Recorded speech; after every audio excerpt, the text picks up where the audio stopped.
So how many times you have taken a picture with your camera or smartphone and you thought that you've taken the shot of the century? You're super excited, you go home just to find out.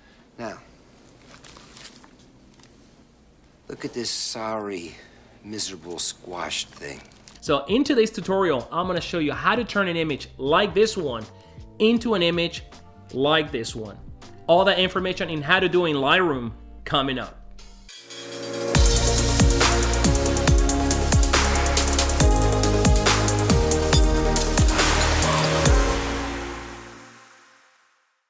So the first thing that we're gonna do is fire up Lightroom like so. And when you open Lightroom, you may be greeted with something like this. You know, this is usually the last stage of Lightroom when I closed it last time. But the moment you pop in an SD card like I just did right now, you're actually gonna see the import window. And as you see, it switched automatically to the import window. Now, right over here, you're gonna see all the hard drives or disks that you have inserted in your computer. And in this case, this is my SD card, the Untitled. Under the Untitled, we're gonna look for where the images are being saved in your camera. In this case, they save in the DCIM folder. And right now I have the 3 images that we're gonna be using for this tutorial. Now, by default, all the images are actually checked in. But let's say that you don't wanna import all the images and you wanna import some images. So all you have to do is just check those images that you wanna import. Or if you wanna select a sequence of images, you can actually go click on one, shift, and click on the other image, then check, and they're all gonna check. Or you can actually skip and do something like this. Command on a Mac like this, and then click those, and now only those 2 images are going to be imported.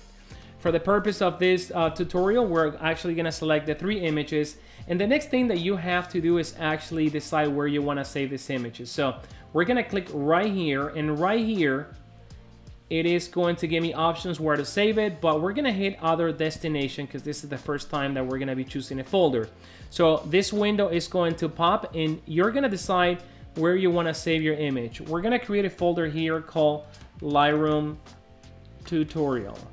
And we're gonna hit create and choose. Now, once you do that, Lightroom is gonna ask us if we wanna build smart previews. Smart preview are like a reduced in size version of the photo that's gonna allow you to work a little bit faster. So I recommend that you have that one checked. Unsuspect imported duplicate, that means if you have imported an image and you don't wanna re-import it again, then you're gonna check this one, but I have it unchecked right now. Now, this is a pretty good feature and I use it a lot. Right over here says make a second copy too. You may have it on click, or if you want to use it, you're gonna click. And now what you're gonna do is you're gonna click right under here, and another window is gonna pop. Now, what this is going to do is gonna give us the possibility of actually saving a backup copy of that same image that we're importing. So what I'm gonna be doing right now is I am gonna be saving this image in my Dropbox, and I'm gonna create a new folder and call it Lightroom Tutorial 2. Now, this is going to be my backup copy of my images, and hit choose. Now, we're gonna create a collection right here because we wanna make sure that we can localize these images really, really quick. So right over here, you have the plus sign, and you may already have some sort of folders where you wanna save your images in your collection. But let's say that you don't have any folder to save it to, so we're gonna create a new one. Now, you're gonna name that collection, and we're gonna name this one Lightroom Tutorial. I don't know why I can't spell. And see what I have right here. I have the inside the collection set checked, but you may not have a collection set. And just to explain to you what a collection set is, it's kind of like a subfolder within the library of collections. So uncheck that, and you know, that is going to be saving at the top level right here of the collections. Now, if you really want to save it in the generic from Lightroom CC collection set, then you just hit that one and hit create. Now, once you hit create, as you can see right over here, the Lightroom tutorial folder or collection has been created. All right, now that we have imported our images, it's time to get to work in Lightroom, and I'm gonna get you familiar with the interface. So our images are gonna reside in the catalog that we chose. This is the Lightroom tutorial, and this is gonna be under collections. So you may have other collections, so you gotta scroll down to the one that you created, and you can find right there the 3 images, 1, 2, and 3. Now, notice that these images are not bad, but they're lacking a little bit of saturation. Some images are a little bit dark in the background. Some other images are a little bit overexposed in some area. The sky is not as blue as we want, and the skin, we want a little bit more brightness, pop, richness in the skin tone. So that is what we're gonna be working with right now. Now, let me show you something that's gonna become really, really handy. If you're working on a laptop, you can actually pinch to actually zoom in here, or simply click on the image to enlarge, or you can actually use these modes right here, where this one, if the image is super enlarged, like so, it is going to fit it into the screen. This one is going to fill the entire area that you see right there. This one is going to give you a 1:1 ratio, and this one a 1:2 ratio. Now, usually I work on fit, especially when I want to preview the entire image, and then when I'm working on certain details, I may actually zoom in right here. Also, you can actually use Command plus and minus to navigate. And you can also use this little navigator to pan across the images to view what you want to look for. Okay, so let's start actually getting you familiar with this side of the interface. Right over here, we are under the library. So what it means is that we're seeing what we just imported. So right over here, we have the histogram that's going to give us some information regarding our photo. It's going to tell us the ISO that we shot it at, the focal length that we shot it at, the aperture, and the shutter speed of that image.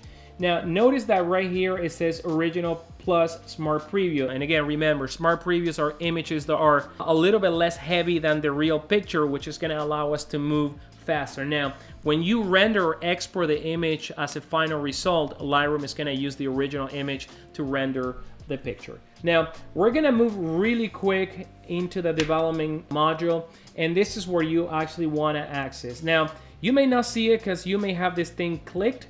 So all you can do is actually, if you want to reveal it for the entire process, you can click it and it'll be here, or you can actually hover over every time you want it to appear. Now, I'm just gonna do that. I'm gonna hover over if I need to change any of the modules, but we're gonna be concentrating only on the development module right now. So I'll leave it like that to get the most real estate. Now, you can also arrange some of these windows by stretching them like so by the edges, and you know, gain the maximum amount of real estate for the photo. So this is fine. Now, just like in the library module, we have the histogram right here that's going to give us information about our photo. So right over here, you have some tools. We're not going to be covering those today, but we're going to be concentrating on this list of beautiful options that are going to allow us to really take this image to the next level. So the first thing that you want to do always is try to adjust your white balance. And right off the bat, you know, this photo, if it was shot in sunlight, it needs a little bit more of orange tones, a little bit more magenta, and that is the first thing that I'm going to try to adjust. One thing that you can do is actually go right here in this option, and in this option tells me that this is the actual white balance, how I shot it, because I used auto white balance and the camera thought that this was a good white balance for this image. But you can actually change that. You can go auto and kind of like give you what Lightroom thinks it's supposed to be, but in this case, I don't like it, so auto is not gonna work for me. You can choose daylight to kind of emulate the white balance during the daylight, cloudy, and you can actually try all those options, but usually I do it myself, so I leave it as shot. So another thing that you can do is to select the eyedropper right here and select a pure gray area or white area, and I think that this is probably as gray as it gets, and it kind of looks a little bit better than before there. But, I mean, I'm not happy with that neither, so what I'm going to do is I'm actually going to tweak it by hand. So the first thing that I'm going to do is I'm going to adjust the temperature. Right now it's telling me that the temperature is 5300 kelvins, and we're going to start making this a little bit warmer. So I like something like that, and I think this image needs a little bit more of magenta. Now, this little red circle that you see right here, these are my overexposure warnings, and actually they can be activated and deactivated by clicking this triangle. This one is going to give me warnings for the black area. So for example, if this image will be underexposed, it's going to be showing me the underexposed areas in blue, and the overexposed areas like this one, it's going to show them in red. And we're going to actually move with the exposure. Now, The sun is very, very bright, and we're also catching a lens flare right there. So we're gonna play with the exposure. We can hit either auto to see what Lightroom is gonna do for us. And as you can see, I'm gonna hit Command Z to go back. As you can see, Lightroom kind of try to adjust it a little bit and tweak the exposure and the contrast, but I'm not too happy with that, and I am gonna do it myself. Also, it tweaked the highlights and shadows, so I'm gonna do this manually. Very simple. You're gonna take off or add and see where you wanna be at. So right now, I think it's a little bit overexposed, so I'm gonna underexpose a tiny bit. I'm gonna add a tiny bit of contrast, just a tiny bit right there. The sun is too bright, probably I'm gonna decrease the highlights a little bit. Now, when you decrease the highlights, you may realize that now you have a little bit more latitude for the exposure, so you may actually go back and crank up the exposure. Now, over here is too black, so I'm gonna try to lift the shadows by increasing the slider. That brings up everything that's in shadow and makes it a little bit lighter, brighter. So I'm gonna bring up the shadows, and also I'm gonna try to reduce the whites, try to mitigate this area right here of the sun that's super blown up, but it's not looking that good if I do that. So I'm actually gonna leave the whites the way they were. Now, if by any chance you wanna go back to the default setting, you double click in the handler and it actually is going to go back to 0. I can do that the same with this one and it goes back to 0. All right, so we're gonna tweak the blacks because everything that's black, it may be too black. We may wanna lighten up, or we may wanna make the blacks a little bit richer. I think that I'm gonna go for that one. So see what I did right here. I actually increased the brightness of the shadows and decrease the blacks. Now, as you see, if I continue going right here, I'm getting those warnings. That means that that is going to be pure black, and that is something that you want to avoid in your images. You never want to go 100% white or 100% black unless you're going for that look, right? So you always want to stay right below the overexposure of the shadows or the highlights. I like what I have going on right here. We're gonna move up to the next module, and this one is called Presence. Now, this handler right here controls the texture. Basically, it makes the image a little bit sharper or a little bit blurrier. Now, I don't like to mess with this almost never, and I try to play with the other controllers. Now, this one is called the Clarity. So what the Clarity is gonna do is gonna add a little bit more contrast, and it starts burning the tones a little bit more, right? Now, it's really easy to overdo this, and at a glance, you may wanna crank always the sliders all the way, but keep that in mind. They're never going to give you a realistic look when you do that. So try to be very subtle and add incrementally. So I am going to increase a little bit of the clarity because I want the image to not be so hazy, and I'm just gonna increase it about +17. Now the dehaze tool does exactly that. It removes the haze or adds more haze. So in this case, because the sun is shooting forward, I think I have way too much haze caused by that lens flare, and I'm just gonna put it right there. Now, I think the sky is still like super overexposed, so I'm gonna go back to the highlight and play with it, see what happens if I bring it up. I'm gonna try to bring it down as least as possible. Maybe go back and play with the exposure a little bit, just try to bring the blueness to the sky. But when I do that, I realize that the face now gets a little bit muted. So I may want to play with the highlights. Now, there is not a linear way of editing in Lightroom. You know, there are different methods, and the way I do it is I start editing as I go and tweaking and refining. So that's my method. Some other people, they will do actually adjustments, generic adjustment, and then we'll go back to the top and start making incremental adjustments. So you gotta try everything to find out what works for you.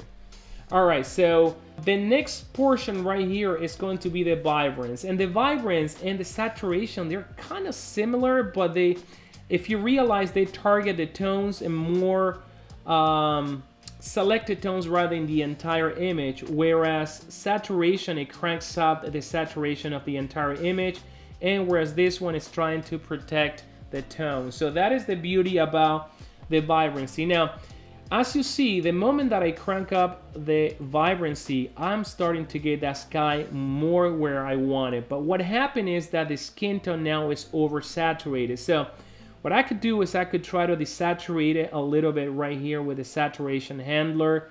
And I could always actually abuse it to see, you know, what that gets me, but definitely that's not where we want to be at. So probably I am going to crank it up just a tiny bit and try to play with this. Now, on the Mac, we have a key that I'm going to list it right here on the screen that if you press it, it's going to give you the preview, and you can actually go back to the original state of the image. So before and after. So as you see, this image already looks a lot richer, but probably the face looks a little bit muted, and we're going to work on that. Now, the next module is the curve adjustment, and the curve adjustment is also a tool that takes a lot of practice to master.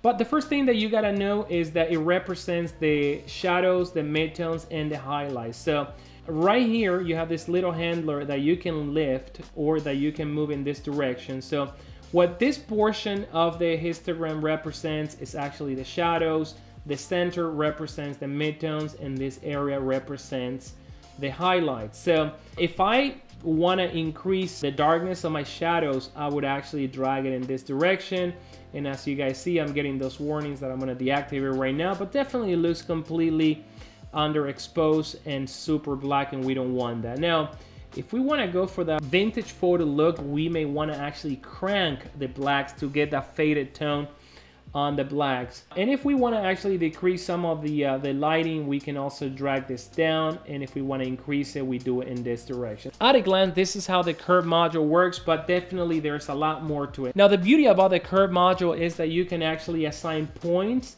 and really make tweaks in certain parts of the histogram. So I added 3 points right here, and I could actually bump this area of my shadows right between my midtones and my shadows and see what kind of effect I get. I can bring it down to see if I like that, or I can bring it up. You can double click to make them disappear, and I'm gonna double click to make them disappear here. So I'm not gonna get too in depth in this because this actually is a tutorial on its own. So right now what I'm gonna do is just to raise the midtones a little bit from the center, and like I mentioned before, you know, I'm gonna do another tutorial explaining how curves work. So this is going to get you by. There is more in here. You can actually choose to tweak the curves per RGB channel. So right now I'm under the reds, and I could actually do the same thing. So basically, instead of working on the overall image, I work on a particular RGB channel, in this case the red. But again, we're not gonna get too crazy with that, and we're gonna delete this point, and we're gonna leave it in full RGB. So we're controlling the entire gamma of the RGBs.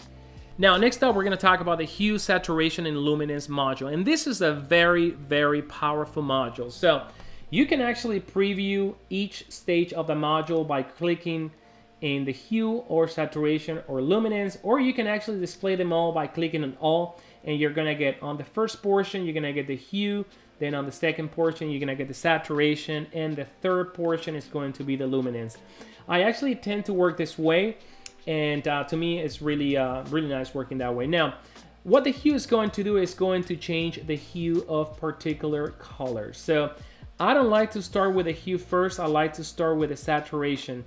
And what I'm going to do is I'm going to try to fix some of the tones that I think that are oversaturated. Like I mentioned before, once we made some adjustment here, we kind of made the face too orangey and too saturated. So what I'm going to do is I'm going to go right here and desaturate the oranges a little bit. Next up, I'm going to try to control the yellows, because the yellows are around the hair, and I think that they are a little bit oversaturated. We can see what they do if we oversaturate it instead. So I'm going to desaturate them a little bit. Now, we don't have a lot of greens right here. You can always flip the greens and, you know, tweak them to see if it changes anything, but I know that we don't have greens in this image, so we're not going to see a lot of variance right here. Now, next up are going to be the aquas and the blue tones. Now, sometimes the sky has aqua, sometimes eyes have aqua, but sometimes they don't. So in this case, you know, the aqua is not doing much for our image, so definitely we're going to work with a blue. And the blue, the sky has plenty of blue. Now, one of the things that I want to do is I want to make the sky really blue and rich. So what I'm going to do is I am going to crank the saturation of the sky a little bit. Now, we're going to try to play with the purples, and I know that that lens flare has some of the purple, so I'm going to crank it up a little bit just to get a little bit of more purple in this area. And the magentas, there's also a little bit of magenta there. I am going to increase a little bit of the magenta, maybe desaturate this a little bit like so. Now the dress has some red and I want to make this pop more. So I'm going to crank the reds a little bit more, and notice that the lips also have a little bit of red and the skin tone also contains red. But you gotta be careful because a lot of the times you may want to crank a particular color, and by oversaturating or desaturating the color you may affect the same color contained in other areas, so you gotta pay attention for that. Now you can also mask certain areas in Lightroom, but we're not going to be covering this, and this is going to be more generic. Alright, so we tweaked the saturation, and again we are going to hit these keys again to go back and preview where we started and where we are right now. This definitely is looking a lot better. Now we're going to play with the luminance, and what the luminance is actually adds light or subtract light from particular colors. So that is what we're going to do right now. And again, we're gonna start with the reds, and we're gonna try to add more light to the reds or take away light from the red. I actually like where the reds are, so I'm not gonna do anything right here. And I may wanna add a little bit of luminance on the orange. And remember that before, when we added contrast, I believe it was, or no, when we added saturation, we kind of muted some of the tones off the face. So a lot of the time you can bring that brightness on the skin tone by simply increasing the luminance on the orange. But it doesn't apply in all cases the same way, and sometimes, you know, it actually does more damage than fixing something. So you gotta be very, very careful. So I'm gonna double click, see where it is without any adjustment. I'm gonna increase it a little bit, and I think a tiny bit may work, +7.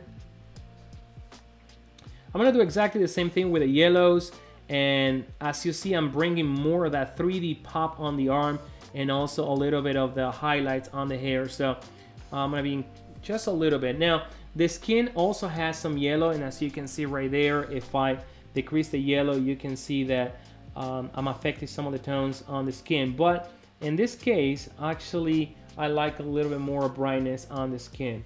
Now remember the magentas, you know, we have magentas on the sky, and we also have magenta on the lens flare. So I don't think I want to do much in here. Maybe mute the magenta a little bit, maybe mute them a little bit. There you go. Now next up, what I'm going to do is go back to the hues, and now that I made basic adjustment in my saturation and luminance, I'm going to start targeting some of the hues and kind of like correct them a little bit. So what the hues are going to do is are going to allow you to shift your colors towards one direction or the other. Now in the case of the reds, they're going to allow me to shift them more towards the orange if I go in this direction, or more in the pinks if I go in this direction. So I think I want to shift them more towards the pinks or magentas, and I want that dress to be more red, and also I want the lips to be a little bit more red and also brick color. So I like that. Now we can also go back and see where we started before, where we are right now. Now with the orange, we can do exactly the same thing. You know, if our skin is too yellow, we can make it a little bit more orange by bringing the slider, the orange slider, more towards the reds rather than the yellows. Or if it's too orange, we can do the opposite. Now what we're gonna do is we're gonna bring in a little bit towards the -7, which it brings it closer to the oranges, and we are going to target the yellows. A lot of the time there's a lot of greens in the yellows, and you want to take some of that green away. How do you do that? Is you move the slider, the yellow slider, more towards the yellowish orange color, which is towards the left, and also adds a little bit more of warmth. And I think that's exactly what I'm going to do. So I'm going to bring it -27. You can always drag, or you can type directly, or you can actually hover and slide from that number. You know, you could do it in 3 ways. So -22 is fine. Now greens, we don't have a lot of greens that we mentioned before. We're gonna play now with the aquas and see if anything is affected. Like we mentioned before, the aquas are now being affected because we don't have a lot of aqua in this picture. Now the blues, I like to make my skies a little bit more aquish looking, so that's what we're gonna do. The blue slider allows us to go more towards the deep purple blues or the aqua colors, and we're gonna go more towards the aqua colors. And now that looks like a kind of like a hyper realistic sky. You know, you may find some sky like that in Miami from time to time. But if we see where we started, it was kind of like white, you know, compared to what we have right now. And now we're gonna make that sky a little bit more aqua. So I am kind of happy there. So we have actually worked on the 3 modules, the hue, the saturation, and the luminance. Now, we're gonna continue going down to the next module, and this one is the split toning module. Super powerful module, because this module, you can actually apply a look to your images by simply tweaking some parameters here. So now, you have 2 sliders, one that represents the hue and the other one that represents the saturation of a particular color. You also have this little box that if you click it, it allows you to pick a particular color. So what this is going to do is going to allow you to color your highlights and to color your shadows in a particular color. Give it that little cinematic look that a lot of pictures have, or a lot of movies have, you know, by adding a tint to the highlights or the shadows. So I like to play with this, and a lot of the times, you know, I choose to add a little bit more of orange to my images. So what I'm gonna do, I can either click on an orange tone right there, and as you see, it is super orange. But remember that we have a saturation slider. We can actually mute and determine how much of that orange we want. I think that I want that much. Then you can actually switch around and play around with the color range, with the hues. And again, you know, if you want to go more towards the greens for kind of like a vintage look, you can slide it more towards the green, more towards the pinks, blue, and so on.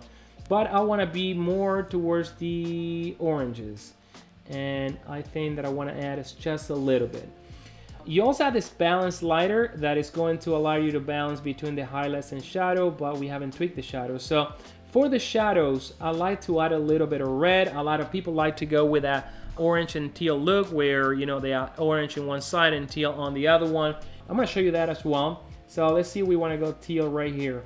So we are in the teal slider, and we can actually add that and see what we get. And we may want to add a little bit more of that there. Some people do it the other way, where the highlights are teal and the shadows are orange. Now, what I like to do is I actually light my shadows a little bit reddish.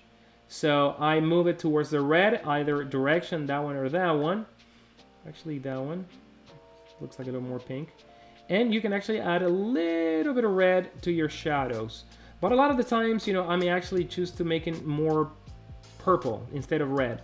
It all depends based on the look that you're going for. So I'm going to leave it in the red, and I'm going to crank up the red a tiny bit. Now, it is very important that you don't overuse this feature, because also you can ruin your picture. So this is something just to add like a little pinch of salt, you know, that kind of stuff when you cook.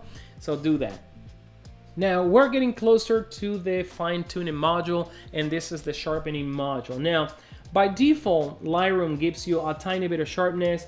And what you want to do for the sharpness, you actually want to go either fill or zoom in your image, and you want to make sure that you get closer to the detail, either the hair or the eyes. And you want to make sure that you're not exaggerating that, especially if you're going to be cropping the image. You see that if I oversaturate, I'm starting to get artifacts in my image, and it does not look any good like that. And if I go 0, I get a much more realistic, you know, skin tone in this case. So I want to add a little bit of sharpness, just a tiny bit, because if I want more, I'm probably going to target independently in certain parts of the image. So I like to add maybe 39, like that. The radius and stuff, you can play with that, you know. I'm going to leave it how Lightroom actually suggesting it, but you can actually try with more adjustment there. Now, next up is the noise reduction. I recommend not to play with that. I always leave it in 0 and leave the color and detail and all the stuff as it is. Next up, we're going to be talking about the lens correction module, and this module is intended to correct some of the lens artifacts that we get, like spherical distortion and chromatic aberration. So let me show you. By default, they come unchecked, but if you want to remove chromatic aberration, you are going to tick this thing. Now, chromatic aberration is when you start getting some color fringing around areas of high contrast. For example, the sky and a wire across the sky. Sometimes you may have a little of a magenta or greenish hue or blue hue. So by hitting this button, Lightroom is going to fix it for you automatically. Now, enable profile correction, what it's going to do is going to try to mitigate, based on the lens that we use, if the lens is actually loaded in the database, any vignetting or any spherical distortion. So let me actually fit the image right here. So we're gonna zoom out the image and we're gonna hit enable. Now when we hit enable, you're gonna realize that it's trying to remove some of that vignetting, but in this case I actually like the artifact, so I'm gonna leave it there and I'm not gonna enable this. So if I click it, it also tells me which lens was used in here, and indeed I shot this with a Canon RF f1.2, so this works really good. Now it may not have some of the newer lenses or older lenses, so if that doesn't do it, you can actually do it by hand by simply playing with this slider, which is going to adjust the distortion, or the vignetting, which is going to allow you to increase or decrease the vignetting. So like I mentioned before, we're gonna leave this one unchecked because I kind of like the way it looks. Yeah, definitely. Or I can actually, yeah, we're gonna leave it unchecked. Next up, we're gonna be talking about the transform module, and basically what this module does is let us reframe our image, rotate it if something was a little bit crooked, lets us align and straighten lines that are vertical or horizontal. So let me show you. It is actually pretty advanced, so we're gonna cover the basics. So it starts with a module in off, and we're gonna be concentrating in this slider. There is an auto feature that allows you to automatically adjust certain things. So as we can see right here, when I turn it on, it kind of like skew the image on this side right there. It allows you to level the image, but I recommend that you actually do it manually and you apply if you need it. So vertical, what it's going to do is going to skew the image vertically like so. I don't see anything that needs to be modified. Horizontal is going to allow you to skew the image horizontally. I don't see the need for that. Rotate is going to allow you to rotate the image, and I think that I can rotate the image just a tiny bit. I think this would be a better composition. Now notice right here that's a constraint crop, and if you realize when I rotated this image, I introduced this white spots right there. So by hitting crop, it's actually going to crop the image for me and framing it full frames. And X offset is going to allow you to move your image to one side or the other coordinate, X and Y. Like the word says, X and Y offset. So next up we have a module called effect, and usually it's to control the vignetting. But remember, we were also able to do it from the lens control panel as well. Now you have a little bit more options right here where you can actually control the vignetting of the image, and let me show you how to do it. So if your image has a lot of vignetting, you can actually remove the vignetting by adding more white, or you can actually increase the vignetting if you want a little bit more of vignetting. Vignetting is that darker area, faded type of contrast that you get around the images, and actually sometimes adds a look to the photo. I actually like to have a little bit of vignetting, so I'm just gonna crank it just a tiny bit right there. Now the midpoint, I'm gonna exaggerate it, but the midpoint is actually how much of that vignetting is going to bleed into the image. So usually I don't tweak it much. Sometimes I may make it a little bit bigger. In this case, I'm gonna go plus 24 towards the left, the roundness, you know, how round you want it, or if you want it more oval or more round. I'm actually going to leave it as it is. The feather means how sharp that the edge of the vignetting is going to be. If I actually go like this, you realize I can see the vignetting, and as I move away towards the right, it starts feathering and feathering and feathering. So you always want to get it kind of like a nice transition where you cannot tell where the feathering starts and ends. So that's what you want to approach right there. And then the highlight, what it's going to do, which I always tend to go at 100%, it is going to try not to overlay a vignetting over an area where there is a highlight. Like for example, you have something shining right there and you don't want to obscure it because it's going to look unnatural. So what's going to do, it's kind of going to suppress the vignetting around that area. So that's why I always like to move it towards the 100. Grain amount panel, that's what it does. It actually lets you add grain to your photo, kind of like film artifacts, but I usually don't like to tweak that, and if you want to know what it does, it allows you to add grain if you go in this direction, and it allows you to tweak the size of the grain. I don't like grain, and I actually like my images to be the way I shot them. So that's that. Now, we are going to talk about the calibration panel, because this is the panel where you fine-tune your image, and there is a good reason why it's at the end, because this is the icing in the cake. So Now, after looking at this image, I realized that perhaps I have way too much red in the skin tone. So what I can do right here is I can actually shift my image towards the greens or the magentas. If I go towards the magenta, everything starts looking a little bit too pinkish for my taste. And if I shift it all the way to the green, too green. So I think that what I want to do is shift it towards the magenta a little bit. And yes, it is too magenta right now, but we're gonna control that in the next slider. Now, this one is called red primary. And just like the other slider that we saw before, this one allows us to shift it towards the yellow or towards the pink. In the center, we are on the red. So because I think it was too magenta after the adjustment of my shadow, I'm shifting a little bit towards the orange. Now, I also have adjustment for the saturation to desaturate or saturate the reds, and I think I'm gonna add a tiny more of saturation there. Now we're gonna work with the green primaries, and this is gonna allow us to go towards the aqua or towards the greens. Now, let's actually shift it a little bit towards the green, see what we get. No, we're getting way too much, and I think I'm not gonna mess with that. I can also see what happened if I remove a little bit of saturation. And a lot of the times, all you wanna do is tweak the saturation of the 3 channels, red, blue, and green. Let me see what happened if I increase a little bit of the saturation of the green channel. And that's probably what I'm gonna do here. Now, this one is the last one, which is the blue channel.